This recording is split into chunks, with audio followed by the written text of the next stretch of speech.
Assalamualaikum warahmatullahi wabarakatuh. Nama saya Aryo Bisono. Saya dari kelompok 4 dari kelas PBSI A semester 6. Kali ini saya akan mengulas tentang materi model pembelajaran sastra, jenis-jenis dan penerapan model pembelajaran sastra.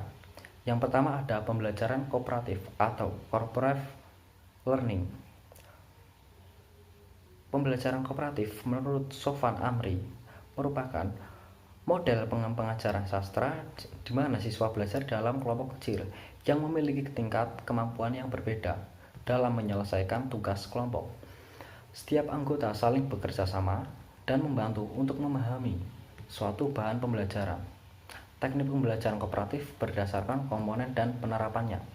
Yang pertama ada STAT, Student Teams Exhibition Division, digunakan untuk pengajaran secara verbal dan tertulis yang langkah-langkahnya sesuai dengan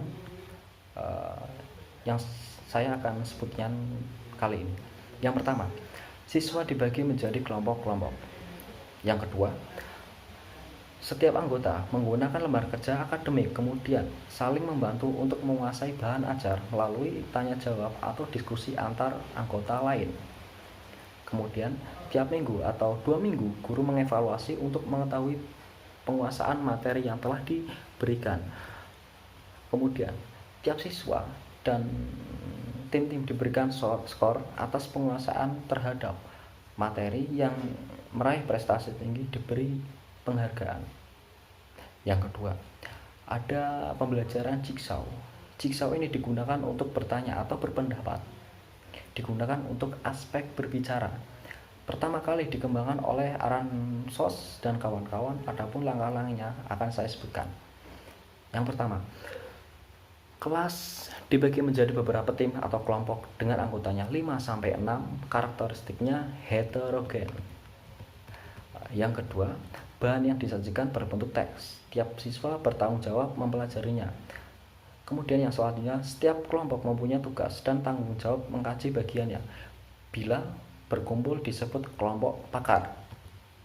Kemudian, para siswa yang ada di dalam kelompok pakar kembali ke kelompok semula untuk mengejar anggota baru, mengejar materi yang dipelajarinya dalam kelompok pakar. Yang selanjutnya, setelah diadakan pertemuan dan diskusi, para siswa dievaluasi secara individu mengenai bahan yang pernah pelajari. Kemudian, pemberian skor diberikan atau dilakukan seperti dalam metode STAT. Nilai tertinggi diberikan penghargaan oleh pengajar atau oleh guru. Kemudian ada NHT, Number Heads Together. Pada umumnya NHT digunakan untuk melibatkan siswa dalam penguatan pemahaman pembelajaran atau mengecek pemahaman siswa terhadap materi pembelajaran. Implementasi di kelas pada NHT. Yang pertama, guru menyampaikan materi pembelajaran atau permasalahan kepada siswa sesuai kompetensi dasar yang akan dicapai. Guru memberikan kuis secara individual kepada siswa untuk mendapatkan skor dasar atau skor awal. Guru membagi kelas dalam beberapa kelompok. Setiap kelompok terdiri dari 4-5 siswa. Setiap kelompok diberi nama atau nomor. Kemudian, guru mengajukan permasalahan untuk dipecahkan bersama dalam kelompok. Yang terakhir, guru mengecek pemahaman siswa dengan menyebut salah satu kelompok untuk menjawab. Kemudian, yang selanjutnya ada model pembelajaran kontekstual. Pembelajaran kontekstual adalah konsep pembelajaran yang mendorong guru untuk menghubungkan antara materi yang diajarkan dan situasi dunia nyata siswa. Dan juga mendorong siswa membuat hubungan antar pengetahuan yang dimilikinya dan penerapannya dalam kehidupan mereka sehari-hari. Yang pertama ada konstruktivisme. Membangun pemahaman mereka sendiri, diri pengalaman baru berdasarkan pada pengetahuan awal.